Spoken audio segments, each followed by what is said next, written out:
Et si on se déconnectait des écrans pour se reconnecter avec nos enfants? Bonjour, je m'appelle Lucie, je suis graphiste spécialisée dans le livre jeunesse. Je me suis formée au Gobelin en alternance au sein du studio graphique de Nathan Jeunesse. Donc Louison Carton, c'est le petit théâtre nomade tout cartonné qui propose aux parents et aux enfants de partager des histoires autrement. Il est inspiré du traditionnel Kamishibai japonais qui est un théâtre d'images ambulant. Il était traditionnellement fixé à l'arrière des motos pour être lu dans la rue. Aujourd'hui, Louison Carton propose 3 histoires puisqu'il est possible de recharger le théâtre et un kit créatif qui propose aux parents et aux enfants de créer leur propre histoire ensemble. C'est un concept complètement low-tech, il n'y a pas d'écran, c'est que du papier et du carton. L'idée, c'est de se déconnecter des écrans pour reconnecter avec son enfant.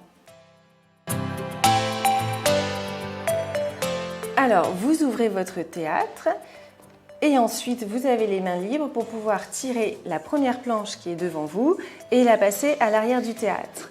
Apparaît à l'arrière le texte qui accompagne l'illustration qui est à l'avant. Là, on a Gomme Gomme qui est perdue et qui va partir à la recherche de sa maman et elle va rencontrer un tas de créatures qui vivent sur les rives du Gange.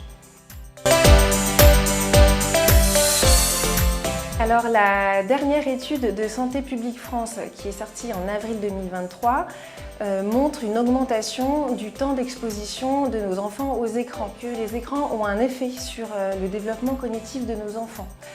Que ce soit l'attention, le développement de la mémoire ou tout simplement le sommeil, voilà, toutes ces choses-là sont altérées par l'exposition aux écrans. C'est que le temps passé devant les écrans, c'est du temps volé à d'autres activités plus stimulantes pour l'enfant. Des activités physiques, le jeu et la lecture notamment. Un des besoins fondamentaux de l'enfant est d'être en contact avec les autres. Et les interactions avec son entourage sont la meilleure stimulation pour lui. Voilà, c'est pas facile aujourd'hui dans nos vies de parents super chargés de trouver tous les jours un moment à consacrer à nos enfants.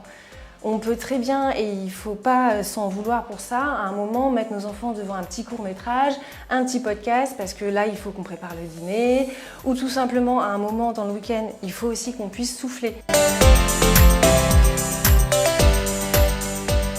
Alors, tout d'abord, lire des histoires avec vos enfants, c'est déjà vivre un très beau moment de complicité.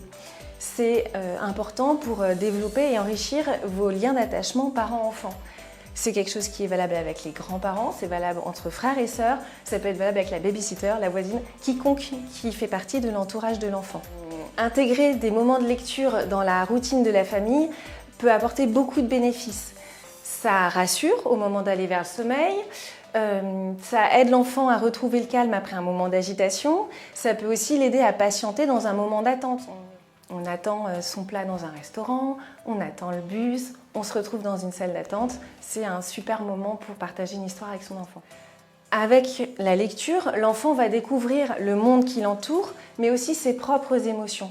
En mettant des mots sur ce que vivent les personnages de l'histoire, il enrichit son vocabulaire et il comprend mieux tout ce qui l'entoure, mais aussi ce qu'il ressent dans son fort intérieur. Et surtout, lire avec votre enfant petit, ça va développer chez lui le goût de la lecture et ça va l'accompagner vers la lecture autonome. Un petit tips de lecture, quand vous arrivez à un moment de l'intrigue, au summum du suspense dans votre histoire, faites une pause et demandez à votre enfant qu'est-ce que lui, il aurait fait à la place du personnage principal pour résoudre cette intrigue. Ça l'implique dans l'histoire, ça développe sa créativité et ça l'entraîne à résoudre des problèmes. Lisez avec vos enfants, partagez avec eux le plaisir de la lecture, donnez-leur le goût de la lecture. C'est le plus beau cadeau que vous pouvez leur faire.